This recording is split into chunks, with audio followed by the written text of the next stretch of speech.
Welcome, gatherers. One of these tarot decks and one of these oracle decks is the one that I would choose if I had to for the rest of my life. Stay tuned to find out which ones it will be. Plus, I've added a book and a crystal that I would also carry with me forever. Before we dive in, take a moment to think about which deck you think that I will choose and tell me in the comments below. A big thank you to Jay at Iridescent Tarot for coming up with this thoughtful, thought-provoking tag. I love prompts that challenge us all. So let's get into it.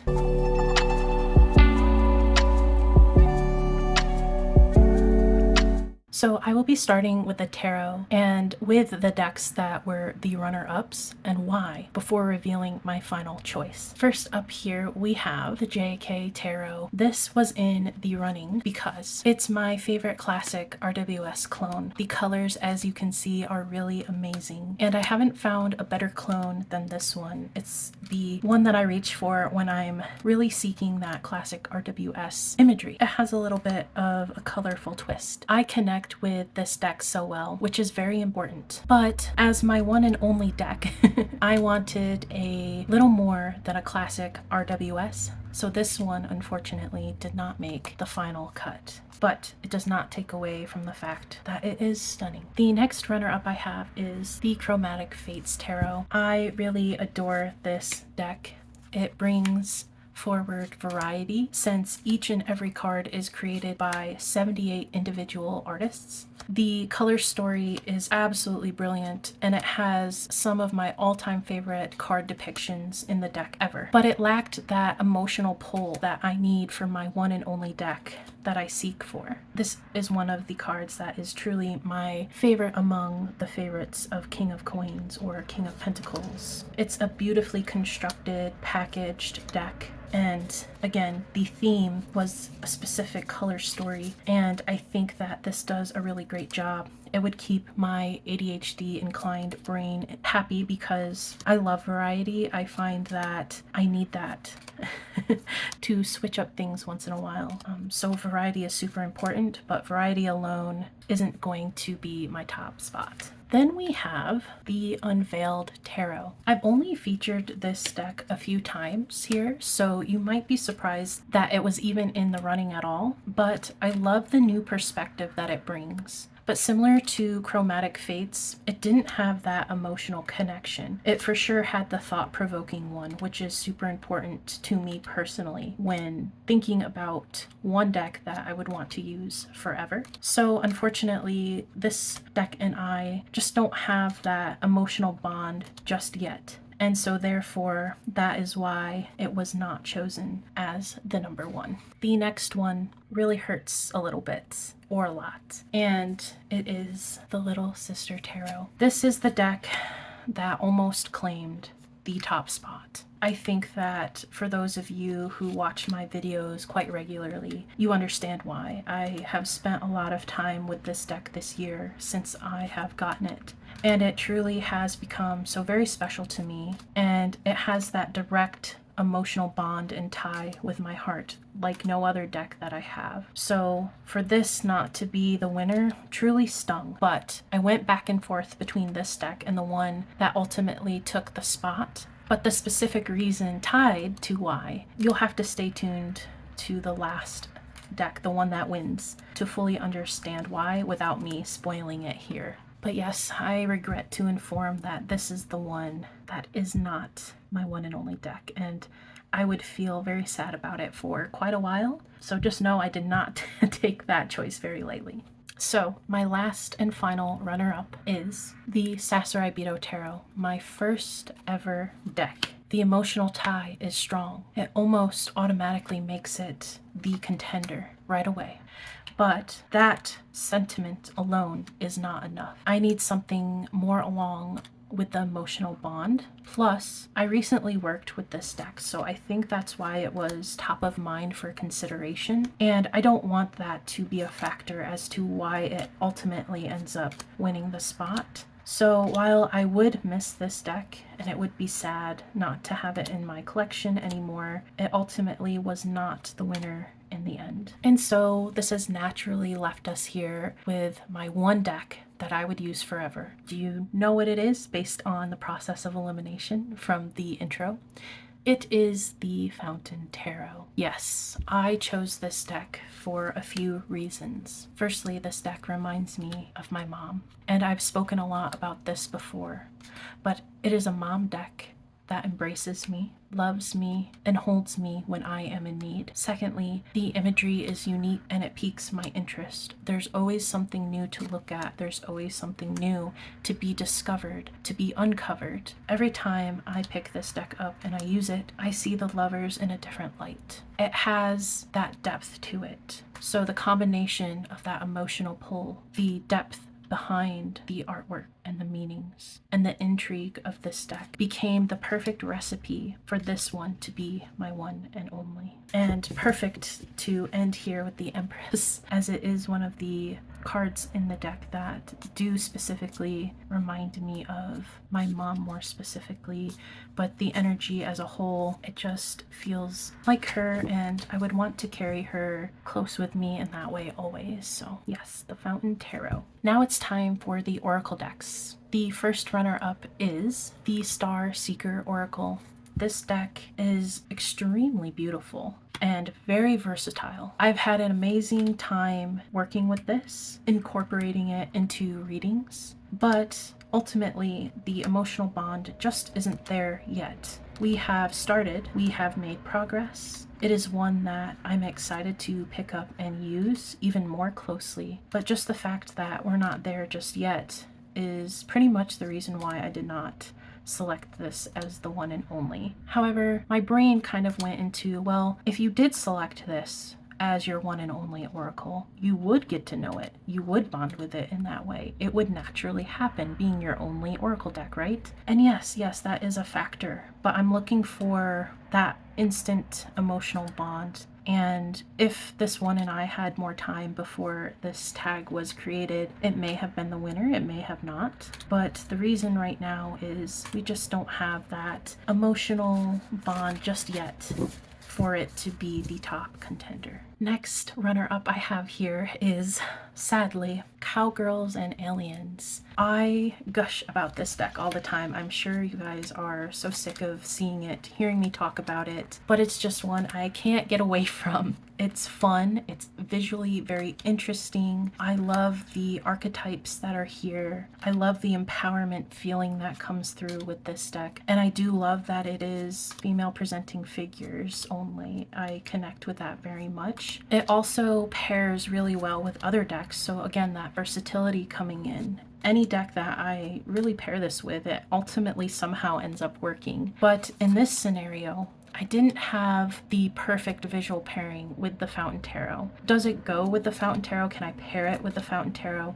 Yes, I can. But that was kind of the reason. And the fact that my one gripe with this deck, and I've mentioned it before, is I want more cards. I want more Cowgirls. I want more Aliens. This is too awesome of a deck to only have, 35 or so cards. So I don't know. I just feel like I'm looking for a little bit more, not only with the card amount, but in how it pairs with the Fountain Tarot, how I can work with it with the Fountain Tarot. And this is very archetypal in nature. It does provide some things you can do in the guidebook. There's affirmations here, but I'm just looking for a little bit more depth in terms of working alongside the Fountain Tarot.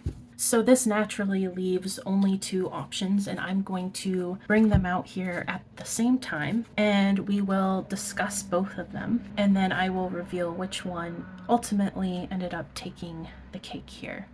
So we have When Olga Speaks and the Mystical Shaman. Olga Speaks was a fast favorite of mine. It's very respectful and reverent, a true guide as I specifically explore my ancestry and dip my toes into ancestry work. And it has already proven to be a great companion in that aspect. And in general, overall, I love the way the composition of the collage is. I love Sasha Lopez and her vision. I love how sometimes it's literally only two pieces collaged, but it says so much more.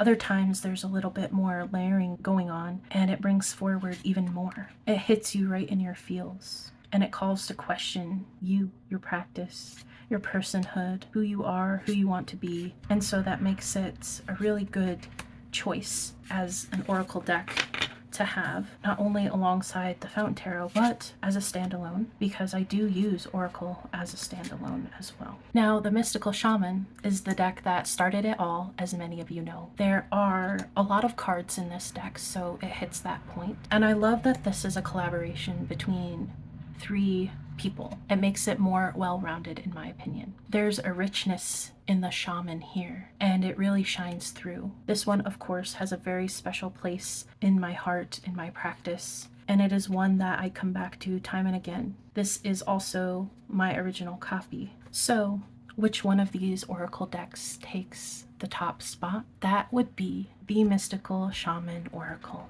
Not only does this deck pair really nicely with the Fountain Tarot, and I'm going to insert some B-roll here as I continue talking about this deck so that you can see it and the Fountain Tarot side by side. So not only, again, does it pair well with the Fountain Tarot, it also has a deep sentimentality to me personally. And even when I was ready to throw in the towel with this deck earlier in the year, and if you want to see that video, I did do a dedicated video on it, and I will link it in the cards. But even when I got to that point, it caused me to bring it out and work with it.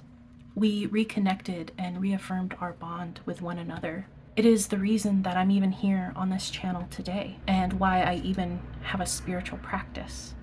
And so for that reason, I couldn't be parted with it. The combination of that emotional bond, probably the strongest of my entire collection, with the pairability alongside the Fountain Tarot, and the theme is really intriguing to me. There's a depth and layers that go with this deck. The imagery is really nice. I like it. It also has a layered effect to it. And also the messaging that comes through when I'm reading with it became the perfect recipe for this deck to be my one and only.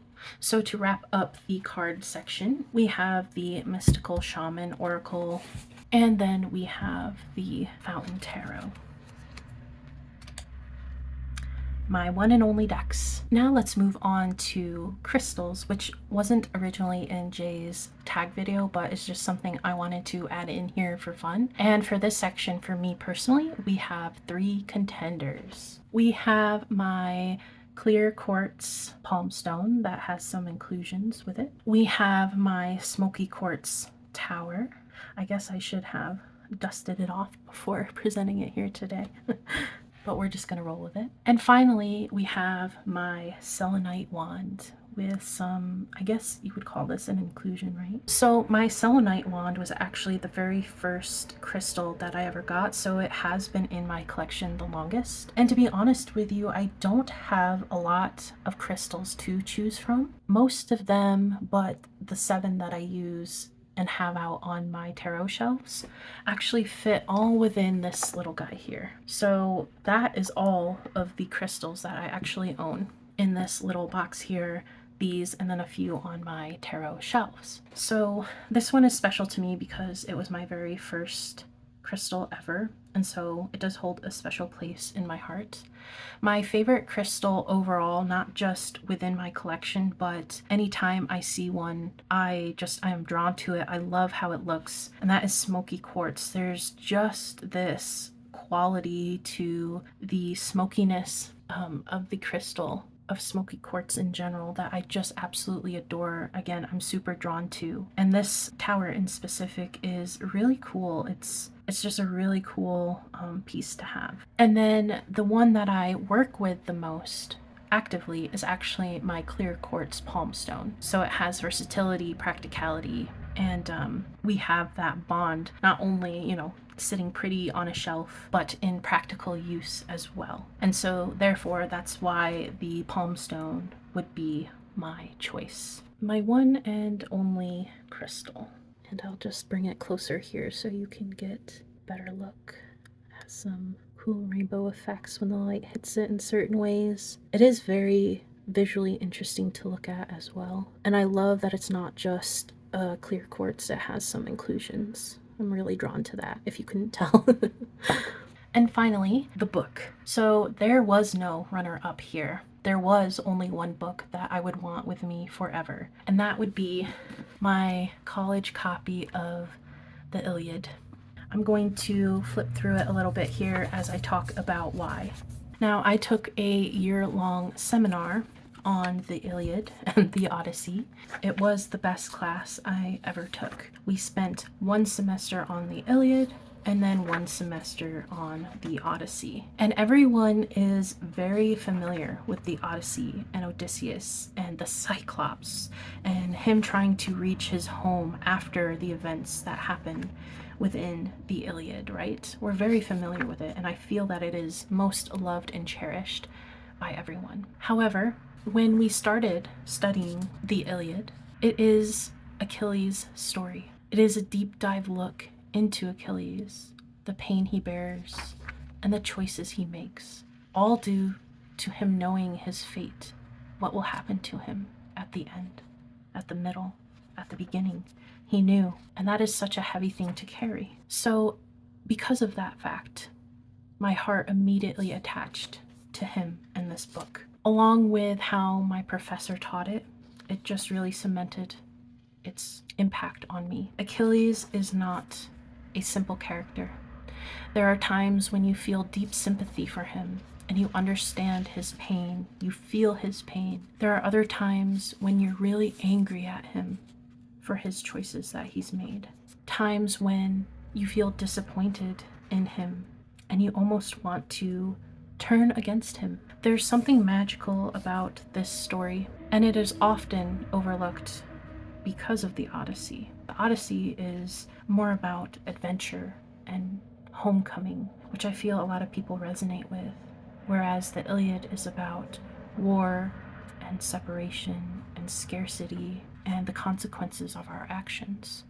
It's a heavier read in a way. And this particular copy, because I do own other copies of this book, fancier ones, different translations from different people, but this one here is super special to me, and I would want to have it with me forever and reread and reread and reread it over and over again. Add more, even more notes to the margins, underlines, and highlighting. And there you have it, gatherers, my one and only tarot, oracle, crystal, and book that I would carry, read, and work with for the rest of my life, if I had to. If you enjoyed this video, give it a thumbs up, subscribe, and stay a while. Check out Jay's original video. I will have her channel linked below in my resources, and I will also try to share a card here as well. Follow her for more inspiration. She does a really good job. She has a lot of fun and interesting ideas, and she always puts a smile on my face when I watch her videos, so please go check her out.